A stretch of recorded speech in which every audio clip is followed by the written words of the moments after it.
Okay, we have got a wonderful, wonderful question, which is what is the difference between a lab activity and a lab artifact?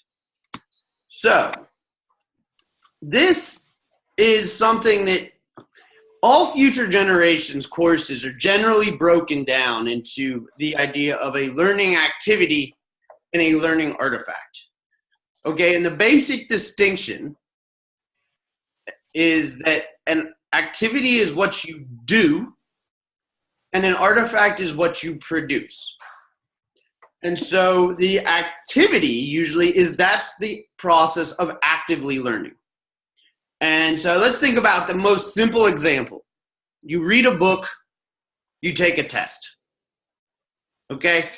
The test, you're not actually learning anything when you take a test. The test is proving that you learned something when you read the book. And so this is how we always distinguish our assignments, because we put a lot of emphasis on the activity, since the activity is where you learn. And this is different from a lot of programs, because those programs, they like to focus on artifacts. Did you do the test? Did you write a good paper? Does the paper look nice? Now, we care about all those things, but we would much rather that whatever the artifact you produced be accurate, be relevant to your work, and show us specifically not how smart you are and not how eloquent you are, but that you learned something when you did the activity.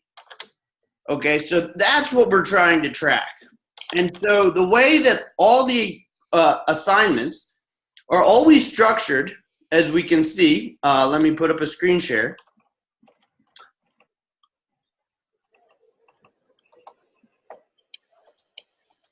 Okay, so you can see that even doing this lesson, I've said that's the online activity. Now, what you didn't see was when I had you do the test at the end of the lesson, I get the artifact. Okay, and it was very simple in that instance. But let us think about when we go to do a community lab. And this is Aviva's question. What is the difference here between the activity and the artifact? Well, in the activity, I've given very clear instructions what you need to do. Okay, you need to do step 1. You need to do step 2. But these are all things that you are doing for yourself. I've walked you through the process of how to do this activity in your community, because this isn't something simple like read a book or watch a movie. This is giving you step-by-step instructions for how to go and do this lab work in your community. Okay, so you need to articulate what your community shares. Why do you think that it has the ability to act together? There's a resource here you can download if you're struggling with that. Then you have to think of some examples. I don't know your community. I can't give you examples. But so come up, list out the examples. This is one of the big differences about learning at a graduate level, and certainly learning an applied degree program, is that your homework always needs to be relevant to you. And so it takes a lot of time. What we're here to help you do is to be able to show or give you the room to think about what is good or meaningful learning in your community. So we say, well, think of something that is truly shared, and then start to think about how you would describe and document that. So let's think about very common ones, or things like ethnicity, culture, religion. Okay, that these might be something that you all have in common. Gender, age, if you're working with youth, you're working with women.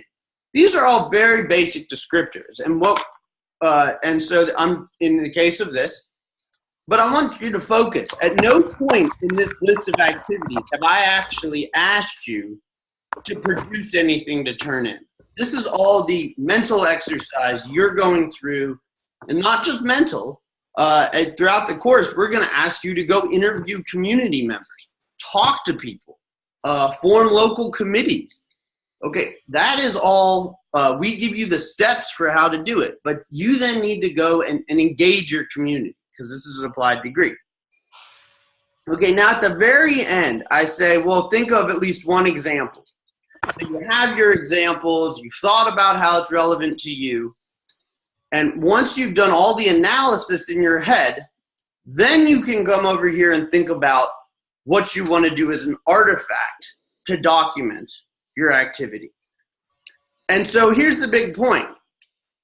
There is not any flexibility really in the lab activity.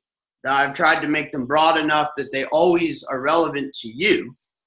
But generally speaking, you need to do these steps, or if you don't want to do the steps, ask me. I might say, well, that's fine if you have another plan in mind. But the whole point of these is for me to give you the instructions for how to do it. And then we let you choose the artifact. And so this is where I've said, well, I would recommend that you could do a community profile in one of these many formats.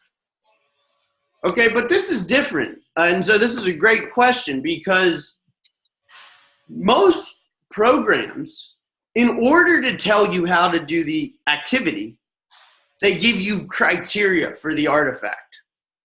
We haven't done that. Your criteria are here, that you've done these steps and that you've documented them. And then it is up to you to choose which of these artifacts you think will document your activity the best or be the most useful. In many cases, a written document or a written description of something like your community actually isn't going to be that useful to you in your job or in your community work.